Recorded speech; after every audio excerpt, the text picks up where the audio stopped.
कोंडी गावातल्या उत्तरेकडील शेतकऱ्यांना 4-6 महिने पाण्याच्या समस्येला उन्हाळ्यात तोंड द्यावं लागतं।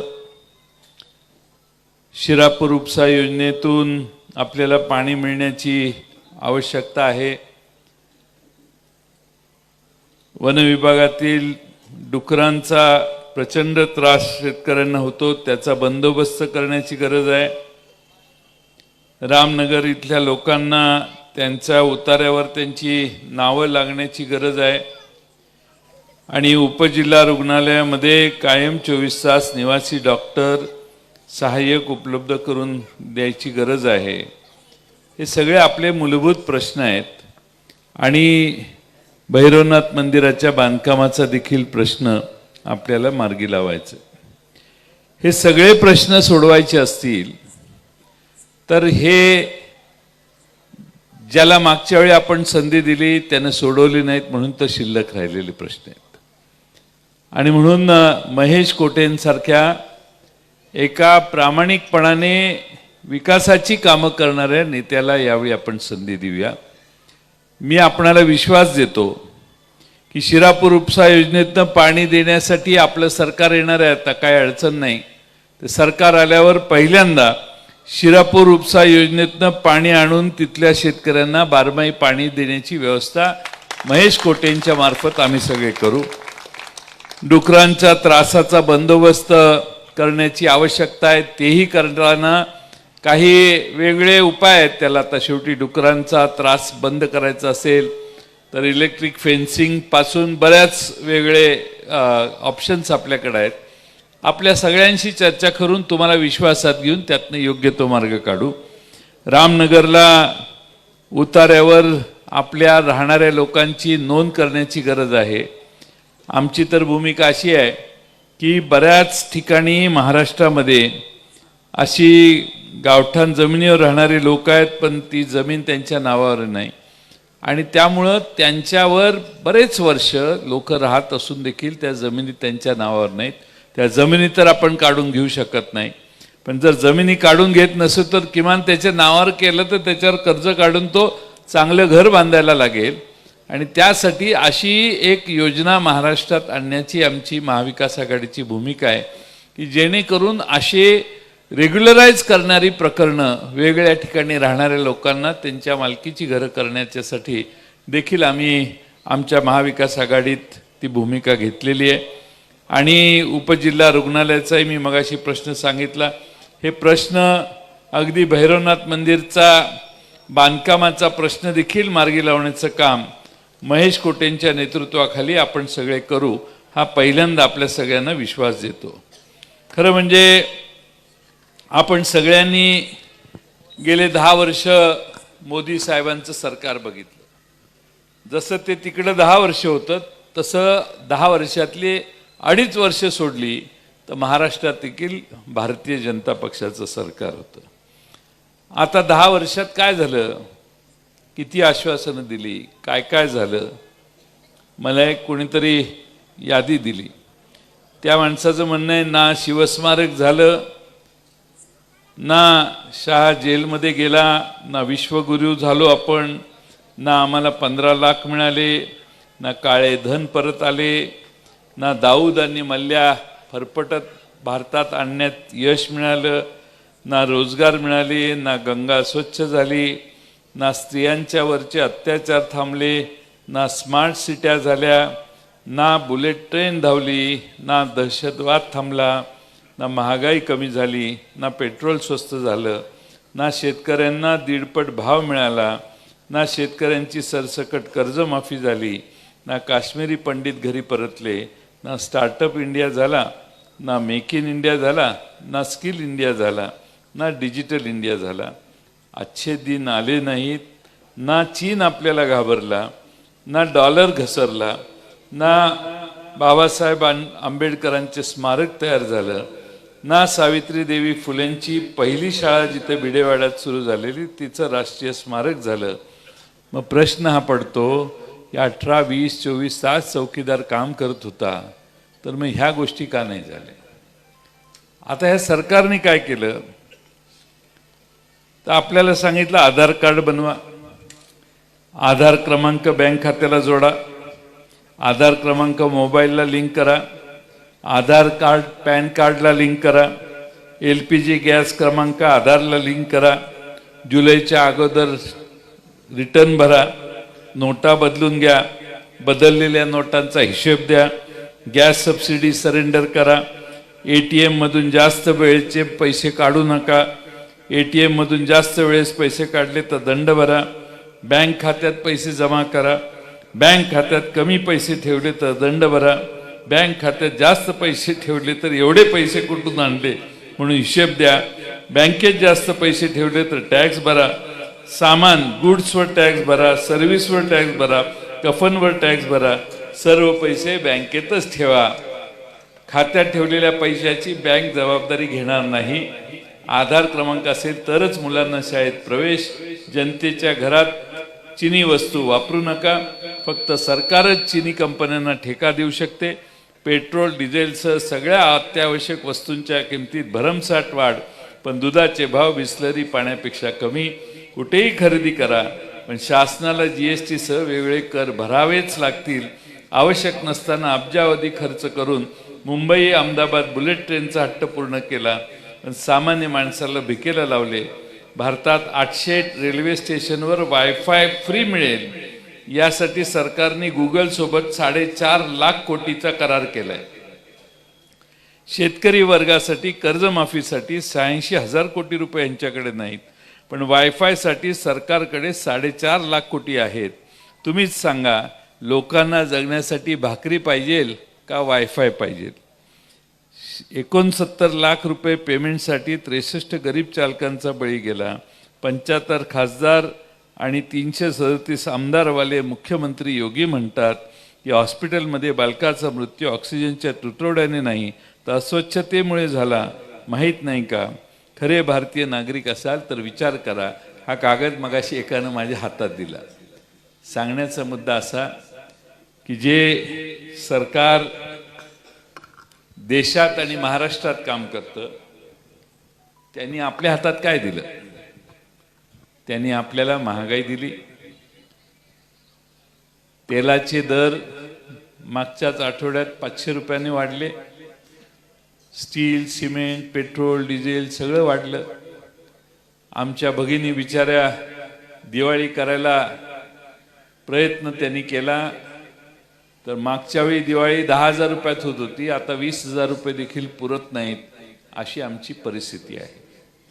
सगळ्या वस्तू महाग झाल्या आणि त्याच्यावर यांनी GST बसवला, 18% GST 28% GST, साडीवर GST, शर्टवर GST, पॅन्टवर GST, चपलेवर GST, टोपीवर GST, तुम्ही काहीही करा GST भरावा लागतो। जर 50,000 रुपये तुमचा खर्च होत असेल महिन्याला तर 9 ते 10,000 रुपये त्यातले GST ला जातात आणि 40,000 रुपयाचाच माल घरी येतो। म्हणजे वर्षाला तुम्ही लाख सव्वा लाख रुपये जर GSTतून सरकारला भरत असाल आणि सरकार म्हणत असेल आम्ही 1500 रुपये देतो कारण तुम्ही आमच्या लाडक्या झाल्या, तर हे विसरू नका की लोकसभेच्या आधी तुम्ही कुणीही लाडक्या नव्हत्या, लोकसभेनंतर फाटली आणि सगळे लाडके लाडके लाडके लाडके करायला लागले। एवढं घाबरलेलं सरकार मी यापूर्वी कधी बघितलं नाही, पूर्ण तिजोरी पाक मोडून मोकळे झाले। आणि म्हणून आमच्या महाराष्ट्रातल्या आमच्या आया बहिणींना जे सरकार सुरक्षितता पुरवत नाही, दर 8-10 दिवसांनी एक मोठा बलात्कार एका महिलेवर होतो, अबलेवर होतो, त्याची प्रसिद्धी फार मोठी महाराष्ट्रभर होते, माणसं धक्का लागतो माणसांना की एका महिलेवर अशी अत्याचार करणारी माणसं महाराष्ट्रात आहेत, पोलीस काय करत होते? लहान पोरं लहान मुली शाळेत जातात तर त्या मुलींची देखील अत्याचार होण्याची भीती आज आपल्या मुंबईच्या जवळच्या एका शहरात घडलेली आपण सगळ्यांनी बघितली। महिला सुरक्षित नाहीत, बालकं सुरक्षित नाहीत, सरकारच्या सत्तारूढ पक्षाचे आमदार कल्याणला पोलीस स्टेशनमध्ये जातात आणि गोळीबार करतात, त्यांना सीसीटीव्ही कॅमेरामध्ये आल्यामुळं अटक करावी लागते नाईलाजाने.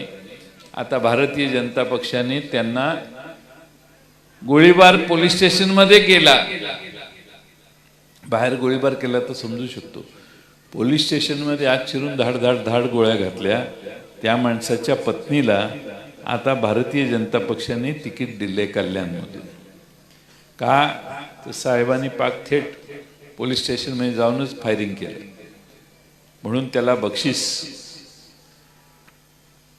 भारतीय जनता पक्षाची साधन सुचिता पूर्णपणाने मित्रांनो संपलेली आहे.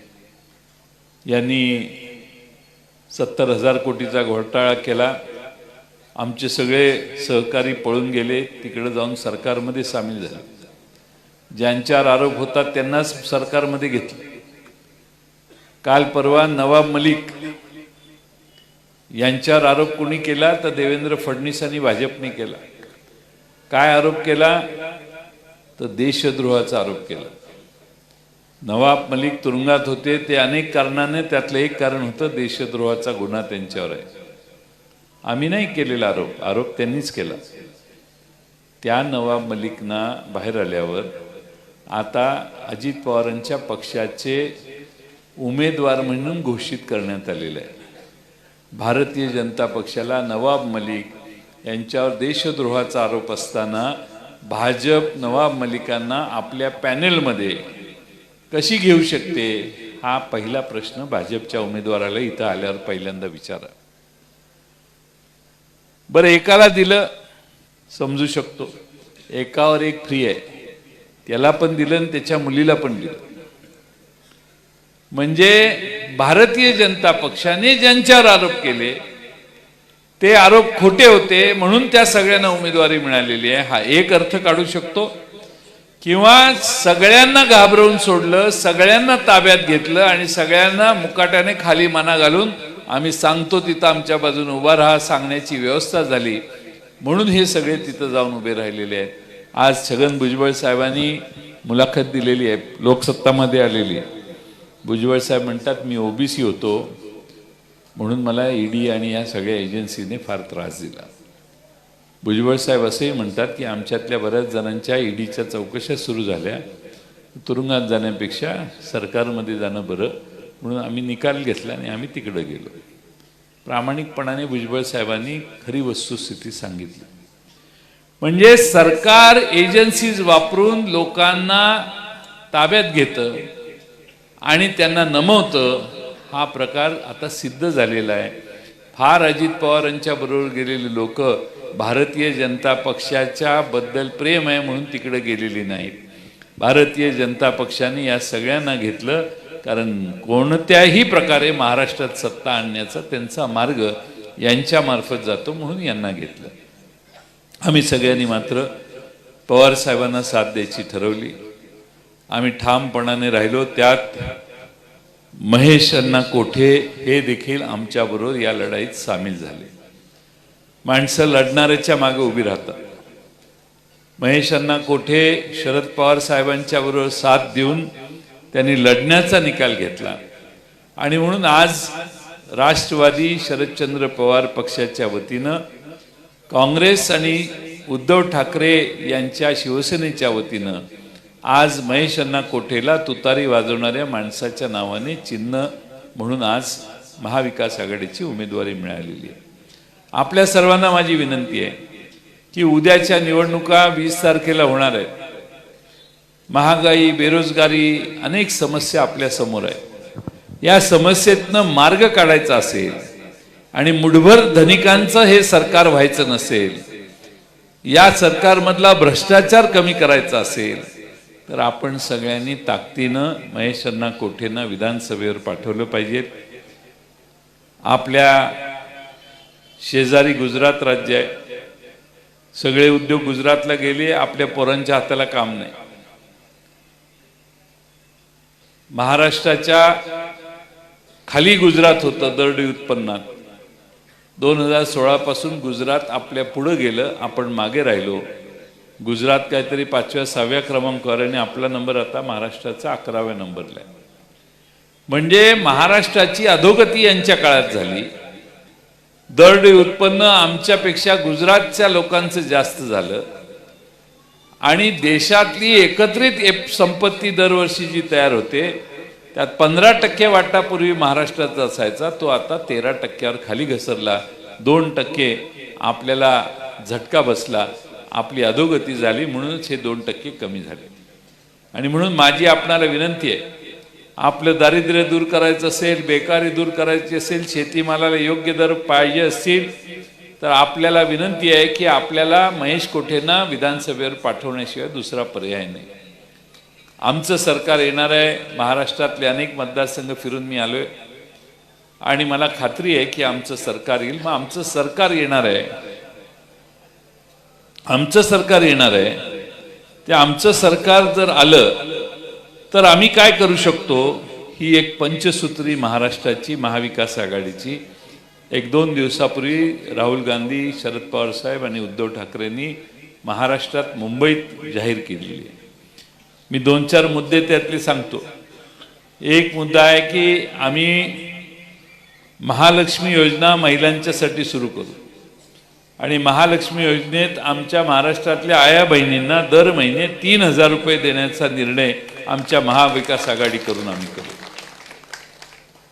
दुसरं म्हणजे तुमच्या कुठल्याही पत्नी, बहीण, आई गावाला गेली तर आता एसटीच्या तिकिटाचे पैसे द्यायची गरज नाही, कारण महाराष्ट्रामध्ये आमचं सरकार आल्यावर महिलांना फुकट एसटीचा प्रवास 100% करण्याची व्यवस्था आमचं सरकार करेल. 2 लाखापर्यंत आम्ही कर्जमाफी केलेली होती मागच्या वेळी उद्धव ठाकरे साहेब मुख्यमंत्री होते त्यावेळी. पण 2 लाखाच्या वर ज्यांचं कर्ज होतं त्यांचा आम्ही निर्णय घेऊ शकलो नाही. आता आम्ही ठरवले, आमचं सरकार आल्यावर 3 लाखापर्यंत शेतकऱ्यांना कर्जमाफी देण्याचा पहिला निर्णय आम्ही सगळ्यांनी घ्यायचं ठरवलं. युवकांना बेरोजगार भत्ता द्यायचं काम करू 4,000 रुपयापर्यंत. पण सगळ्यात महत्वाचं म्हणजे जातनिहाय जनगणना महाराष्ट्रात आम्ही करू. जातनिहाय जनगणना ज्यावेळी करू त्यावेळी लहान मोठ्या सगळ्या जाती, त्यांची लोकसंख्या किती आहे हे लक्षात येईल आणि त्याप्रमाणे त्यांना सगळ्या संधीत, सगळ्या बजेटमध्ये त्यांना तेवढा लाभ देण्याचं काम हे महाराष्ट्र सरकार करेल. आज मध्ये मोदी साहेबांनी एक गॅरंटी दिलेली, 5 लाख रुपयापर्यंतची गॅरंटी. कसली? आरोग्याची. तुम्ही ते कार्ड घेऊन हॉस्पिटलमध्ये गेला तर डॉक्टरने तुम्हाला चार्ज करायचं नाही. 5 लाखाच्या आत असेल तर त्यांनी 1 रुपया मागायचा नाही, त्याने ते बिल पास करायचं. इथं कोणी आहे का असा की जो मोदींचं कार्ड घेऊन गेला हॉस्पिटलमध्ये आणि त्याला 4 लाख 5 लाख माफ झाले, असं कोण आहे का इथं? असेल तर हात वर करा, आमचं काय तक्रार नाही. तुमचं झालंय का? हो म्हणून आहे का नाही म्हणून आहे? नाही आहे. कारण मोदींनी, मगाशी मी यादी वाचली तसं सगळा कारभार केलेला आहे. पण आमच्या महाविकास आघाडीने ठरवले, आमचं सरकार आल्यानंतर कुटुंबाची 25 लाख रुपयाचा इन्शुरन्स आम्ही काढू. त्या इन्शुरन्सचा कागद घेऊन जरी तुम्ही हॉस्पिटलमध्ये गेला तरी तुम्हाला 25 लाखापर्यंत वर्षभरात ट्रीटमेंट देण्याच्यासाठी फ्री सवलत ही राज्य सरकारकडून तुम्हा सर्वांच्यासाठी मिळेल. मी या 5 गोष्टी यासाठी सांगतोय की महाराष्ट्रातल्या जनतेच्या सर्वांनाच स्पर्श करणाऱ्या ही आमची लोकसेवेची पंचसूत्री आहे. तुम्ही आता घरी जावा, सगळ्या पुरुषांनी माझं एक काम करा, घरी गेल्यावर सांगा एकनाथ शिंदे 1500 रुपये देत होते, ह्यो बाबा आज आला आणि तो म्हणतोय 3,000 रुपये देणार आहे. तर आता काय करायचं, एवढं आपल्या घरातल्या पत्नीला, मुलांना, मुलींना विचारा.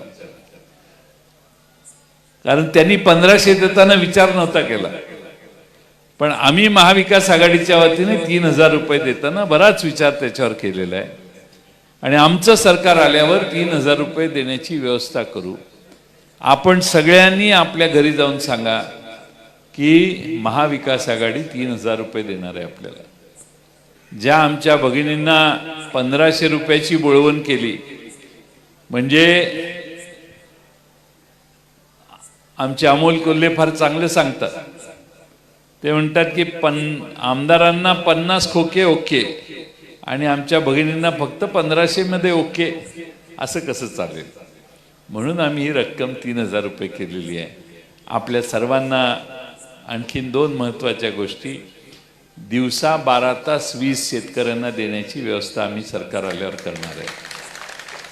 आणि गावातले पाणंदीचे रस्ते जे आहेत शिवारातले, त्यासाठी वेगळं बजेट वापरून पाणंदीचे रस्ते दुरुस्त करण्यासाठी, पक्के करण्यासाठी देखील महाराष्ट्रात आम्ही एक वेगळा निधी उपलब्ध करून देणार आहे, जेणेकरून महाराष्ट्रातल्या 5 वर्षात आम्ही टप्प्याटप्प्याने सगळे रस्ते पक्के करू.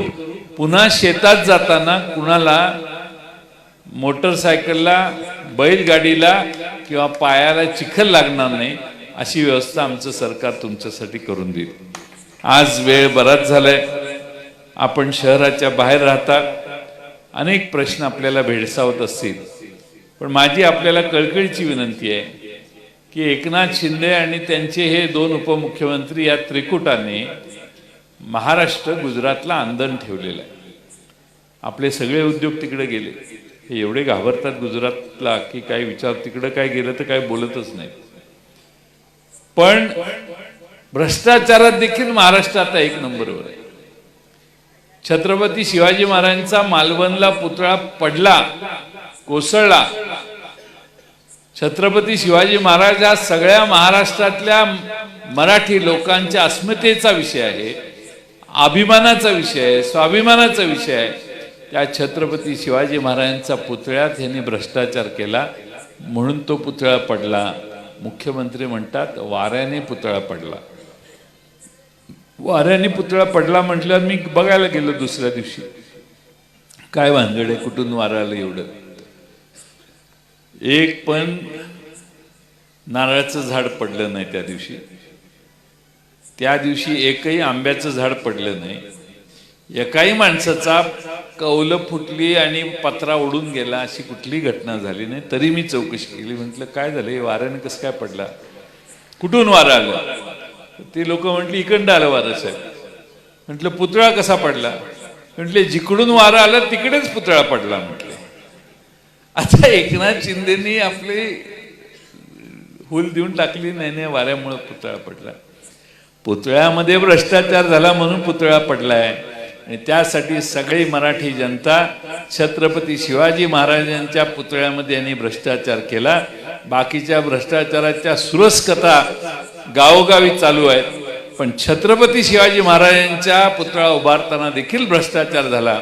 याचं प्रायश्चित्त महायुतीच्या प्रत्येक उमेदवाराला देण्याचं काम उद्याच्या निवडणुकीत तुम्ही सगळ्यांनी करा, एवढीच विनंती आग्रहानं करतो. अजून एक सभा गावात आहे आणि म्हणून तुम्हा सगळ्यांना कळकळीची विनंती की मी गेलेला मगाशी सांगितलेला मुद्दा घरी गेल्या गेल्या करायचा. सगळ्यांना आपल्या माता भगिनींना सांगायचं, ते दाढीवाला बाबा 1500 देत होता, यो 3000ची गप्पा मारतोय, आपण 3000ला मत द्यायचं.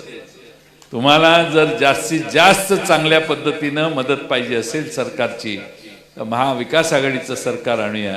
आणि त्यासाठी तुमचा आशीर्वाद महेश कोटेंच्या तुतारी वाजवणाऱ्या माणसाच्या मागे आपण उभा करा, एवढीच विनंती करतो आणि माझं लांबलेलं भाषण पूर्ण करतो. धन्यवाद.